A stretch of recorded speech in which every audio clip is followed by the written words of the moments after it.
Welcome to our space where everyone can learn and earn. And today, ipapakita ko sa inyo ang step-by-step process kung paano gawin ng hardbound foiled journal. Pwede ring notebook, pwedeng planner, depende sa inyo kung anong project ang gusto nyong gawin using this process. Ayan, so yung nakikita nyo sa market or sa bookstore, sa mga shop na parang meron siyang gold effect or parang may shiny effect na akala nyo printer yung gumagawa nun. Okay, so hindi siya piniprint ng printer. Okay, so ipapakita ko sa inyo exact process kung paano siya ginagawa. So ito ay parang this is our one way of adding a parang shala effect to your paper projects, okay? So, nagdadagdag ka ng perceived value in your product kapag nilalagyan natin ng ganitong effect yung ating mga products, no? So, ipapakita ko sa inyo kung paano yan gawin. And, of course, bago tayo dive in sa step-by-step process, let me show you yung mga materials na kailangan natin for this. Okay, first, you have to have a printer, dye ink or pigment ink, okay lang yan. Okay, so I'll be using Canon printer mamaya, ipapakita ko sa inyo. So, dyan natin ipiprint yung ating design. And then after that, kailangan pa natin ng second printer. Para saan yung second printer? Ipapakita ko rin sa inyo yung printer na yun. Ang tawag dito ay laser printer. Para saan yung laser na printer? Okay, so doon natin ipiprint yung ating design. Itong printer na to ay since it's laser, toner ang kanyang ink. Okay? So, yung ipiprint niya, yun ngayon ang lalagyan natin ng heat reactive foil. Okay? So, hindi siya basta-bastang foil. It should be heat reactive toner. Ayan, okay? I-apply natin to mamaya dun sa ating design at ilalagay natin siya sa foil applicator machine o yung tinatawag. Ito, I'm using Mink. Okay, I bought this kay Be Happy. Okay, so, but I discovered na pwede rin naman na hindi foil applicator machine ang gamitin mo. Pwede ka rin gumamit ng laminating machine. Yes, nasubukan ko yan, pero meron lang tamang timpla ang kailangan mong gawin. Okay? And then, kailangan mo din ng yung tinatawag nating transfer folder. Okay, so dito natin ilalagay yung ating design mamaya. And then yung foil at ipapasok natin dito sa machine na to. Okay, so hindi to laminating film. Okay, so wag kayong magtatangkang gumamit ng laminating film kasi kapag gumamit kayo ng laminating film, malalaminate yung design nyo. Ayan, so kung medyo mahirap maghanap ng transfer folder, ang pwede nyong gawin ay, nasubukan ko na rin to, bond paper. So, pwede siya naka-sandwich yung design mo. So, bond paper sa ibabaw, and then your design and foil, and then bond paper ulit. So, para siyang sandwich. So, that's another alternative when it comes to your transfer folder. Okay? And then, after that, kailangan mo ng, since ang project natin ay hardbound, kailangan natin ng chipboard. Okay, sa chipboard, meron niyang iba't ibang sizes and of course, yung kapal din niya, yung millimeter niya. Okay, so this one is, I think this is 5 millimeter. So, depende naman yun kung gaano nyo kagusto na makapal yung inyong cover. Okay, so wala namang ano dyan. Pag mas maliit na millimeter, mas manipis yung inyong chipboard. So, another term for this is chipboard, pasteboard, or yung iba gumagamit ng Sintra board. Ayan. So, pwede rin ng illustration board. Okay? Ayan. So, after that, of course, kailangan mo ng sticker paper. Okay. So, hindi natin kailangan ng photo paper, ang kailangan natin ay sticker paper, okay? Dahil ididikit natin to mamaya sa ating chipboard. And optional din, gagamit tayo ng double adhesive tape, okay? And then, kailangan natin ng cold laminating film or yung tinatawag nating photo top. Para saan to? Okay, para protected yung ating design. So, after natin siyang i-print at applyan ng foil, tsaka natin siya lalagyan ng cold laminating film. And then, of course, kailangan natin ng paper for the inside pages. So, I'm using paper 1, 100 GSM, or pwede rin naman yung 80 GSM. Okay? So, for us to apply our photo top, kailangan natin ng squeegee. Okay? So, this is extra large. So, lahat ng mga materials na pinapakita ko sa inyo right now, ilalagay ko sa link as a description box yung mga links kung saan ko to nabili. Okay? And kailangan din natin ng gunting. Kailangan din natin ng binding ruler. Okay, so ito ay from We Are Memory Keepers. Nabili ko din ito kay Be Happy. Pero marami tayong alternate for this. Pwede rin namang ruler kung wala kayong ganito. And meron ding mga 3D printed na nabibili na ganito. Okay? So, kailangan din natin of course ng binding machine. So, I'm using a universal cinch ng We Are Memory Keepers. So, nabili ko rin ito kay Be Happy. Okay? So, pwede rin naman na hindi ito ang gamitin mo regardless of your binding machine. Yung process natin is the same lang. But, just to give you a heads up, if you are creating mga hardbound na covers, make sure na hindi masyadong makapal kasi hindi siya kaya nung mga binding machine. I think Officecom, hindi ata niya kaya yung mga hardbound or yung QAF na coil or double loop wire, okay? So, pwede siguro yung manipis lang, okay? Pero maganda dito kay cinch, kayang-kaya niya yung mga ganitong hardbound na covers, okay? And of course, kailangan natin ng double loop wire for this. So, it comes in many colors, no? So, this one naman ay nabili ko kay Crafty Crib. Ayan, meron sila sa Orange app. Si Be Happy, meron din sa Orange app. And another supplier ko ng double loop wire ay si CPF Crafts. Okay? So, yan yung mga materials na kailangan natin para mabuo natin ang hardbound foiled journal. Okay? So, alam ko, excited na kayo makita yung itsura ng ating project. So, simulan na natin ang step-by-step process.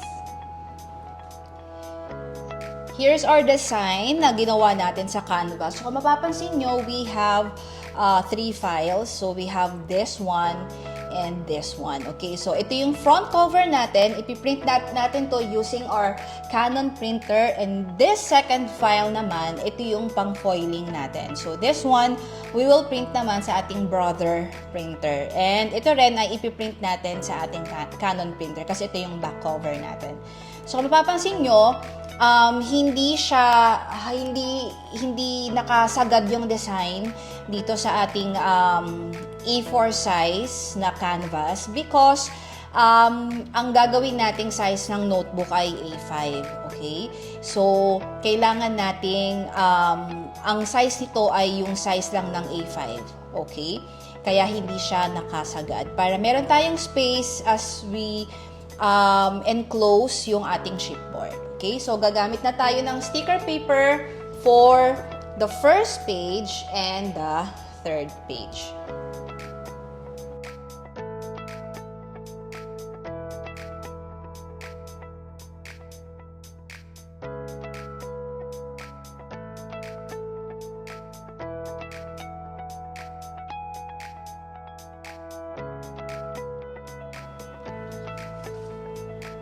We're done with our covers.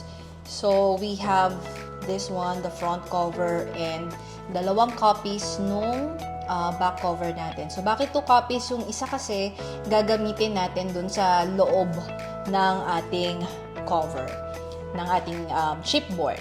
Okay, so let's start naman na i-print yung second file natin using our laser printer. So, second file tayo, and then print. Papasok ko lang siya dito sa loob.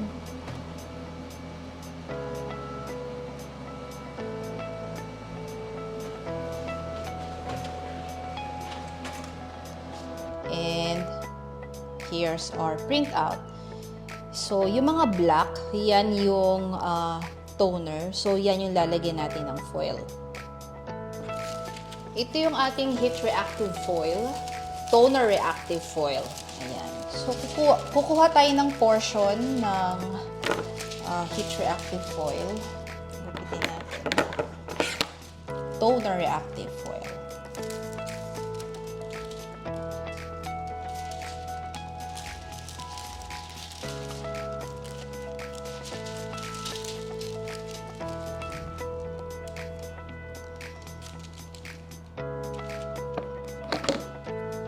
Gupitin natin to.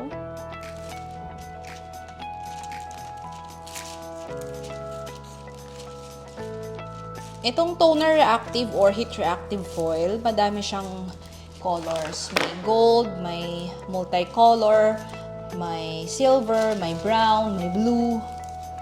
Ayan, so depende na lang sa'yo kung ano yung gusto mong color. Okay, but for this project, we're using gold. And here is the transfer folder. So, ipapasok natin siya dito sa loob.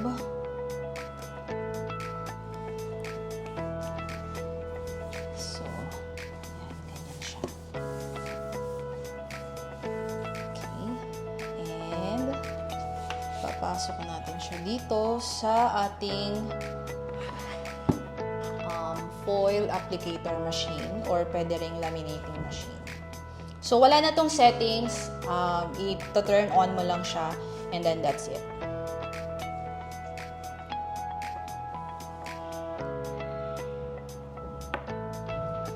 So, this is from We Are Memory Keepers. Ang tawag sa foil applicator machine na to ay Mink. Okay, so it comes in sizes. Merong small, meron din yung kaya yung 12 by 12. So, this one is perfect for mga A4 na projects. And meron din siyang iba't ibang color. Pero for now, ito yung available sa kay Be Happy. Ayan. So, magugulat kayo na, wow, ganun pala siya ginagawa.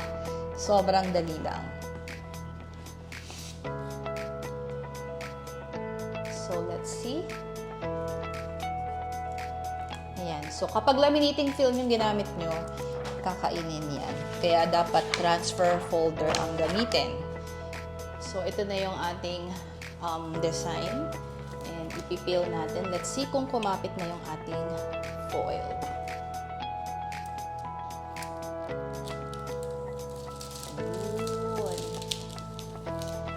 Wow. So classy. So nice. Ayan. So, here's our cover. Ngayon, lalagyan natin siya ng cold laminating film. Here's our cold laminating film. I'm using glittered. Meron tong iba't ibang finish. We have the matte, we have the holographic, 3D, leather canvas, maraming option. But for this, we are using the glitter. So, ipipil mo lang siya. Ganyan. So, it's like a clear plastic. And then, peel mo lang siya ng konti.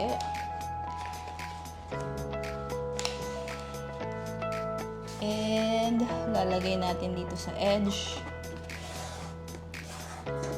So, para saan tong laminating film? Para protected yung ating design. Hindi siya, kahit mabasa siya, hindi siya mapupunit or hindi magsasmudge yung design. So, this is more on protection. Pero, maganda rin yung finish niya. So, nakakadagdag siya ng ganda. So, tapos na, ganito yung itsura niya. So, kita pa rin yung foil. Okay? And then, gagawin din natin yan dito sa ating back cover.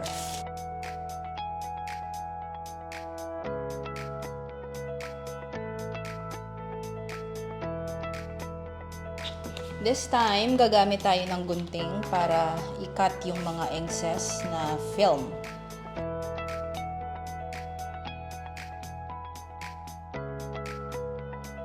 Like what I've said kanina, we have here chipboard.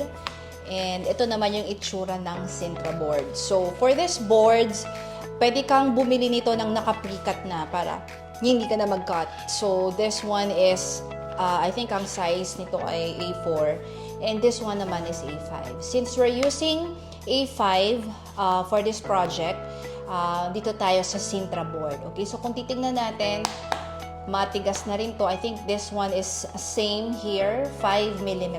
Okay, so here's our design and here's our Sintra board. Ano ito gagawin natin? Ipipil natin tong sticker paper.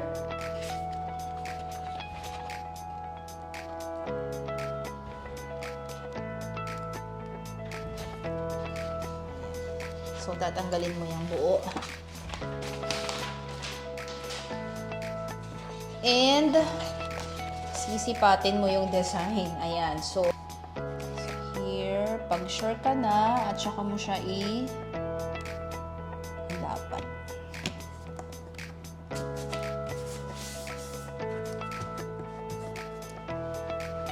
Okay. Then, gagamit tayo ng mat as we trim yung edges ng ating page. So, here's our mat. Here's our design. And kailangan natin ng cutter for this.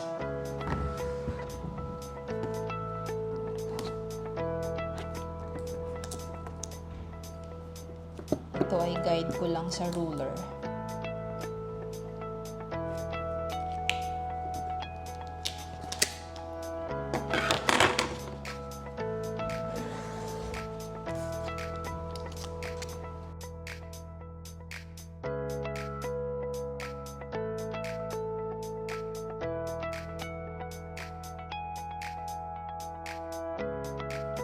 So, gagamit tayo ng scraper for this.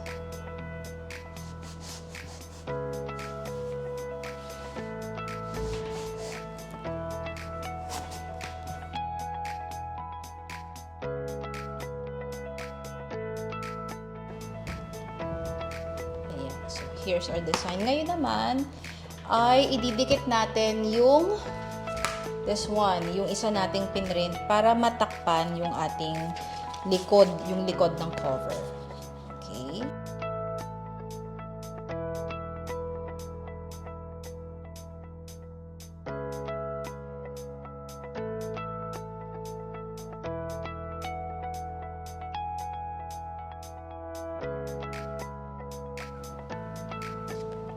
Okay.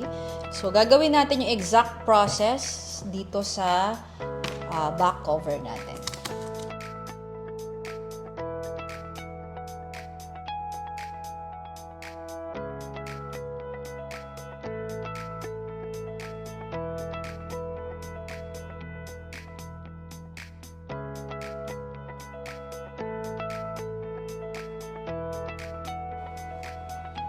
We're done with our front and back cover.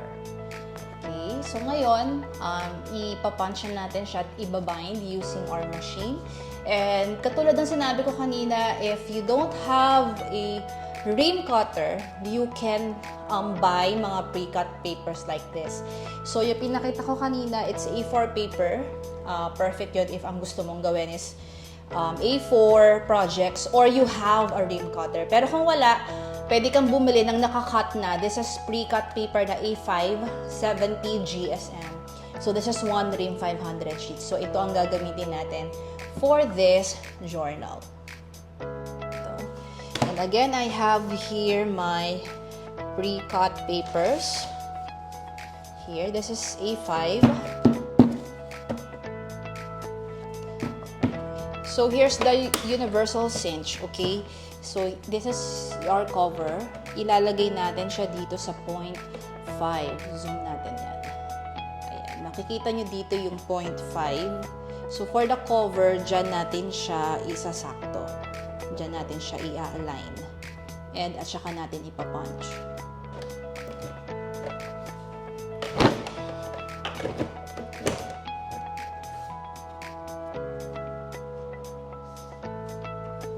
Then, dito sa last butas, may pin dito sa gilid. Ibababa natin yan at isasagad. Make sure na, di ba, ito yung other side. So, that's the other side, the right side, and ito yung left side. Make sure na nandun ka sa left side. So, this setting is for A5. Sagad natin sa left and then pull yung third pin and punch.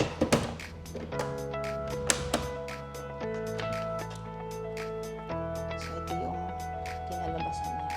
This is for the cover.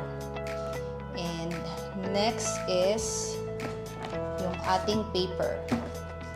For the paper naman, this is A5 paper. So, kung kanina nilagay natin siya sa 0.5, this time, ilalagay natin siya dito sa, ayun, yung 0.25. So, napantayin natin. And lagay natin sa 0.25 and punch. Then, move. Same, ilalagay natin dito sa last na butas. And nakasagad dun sa left. And pull the third pin and punch. Ayan, kinalabasan na. So, gagawin natin to sa iba pang pages.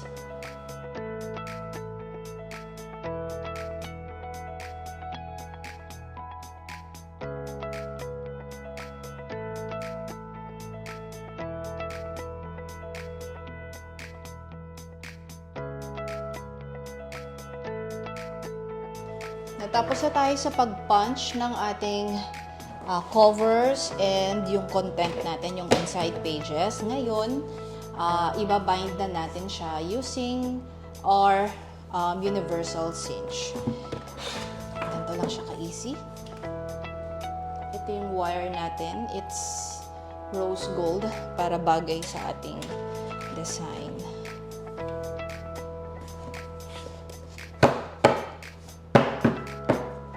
Flip natin yung pages, ay yung cover. And uunahin natin yung ating paper.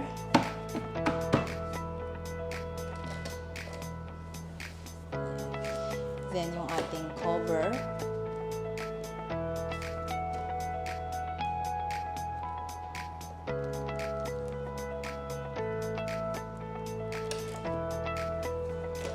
And we will cut yung excess na wire.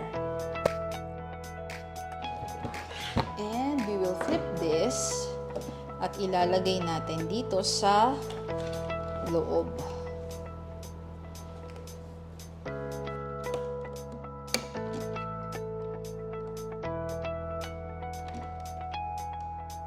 So, natapos na tayo. Flip natin. And siya. See? Natapos na tayo sa ating hardbound foiled journal. At ito yung kinalabasan niya. Yan. Ito yung sinasabi kong pa-gold. And yan. Ganda. And gumamit tayo ng universal cinch for this. Blank pages lang siya. Ayan. Yung likod. So, you'll get this cover design dito sa baba. Of course, that's for free. Para pwede mong pag-practicean. Ang ganda ng effect niya. So, gumamit din tayo ng glittered photo top for this.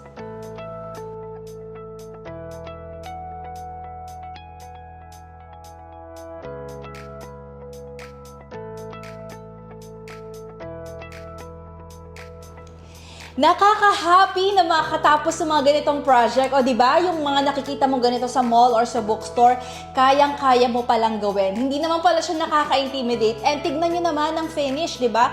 Parang hindi siya ginawa sa bahay. So, again, if you are trying this project, please tag Bibong Pinay.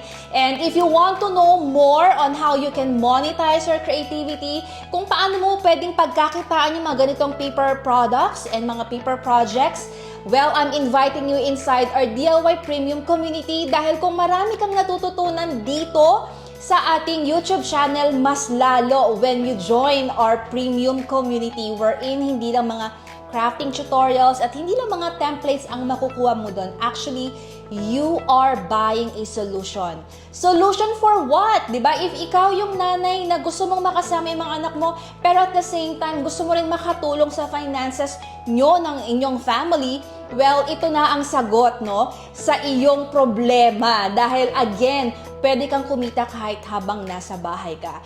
Kung ikaw yung nanay na nalilito na at na-overwhelm kung saan magsisimula dahil ang daming resources online, well, naghanda kami ng roadmap for you. Regardless if you're a beginner or someone na advanced na, we have a roadmap for you. Roadmap for what?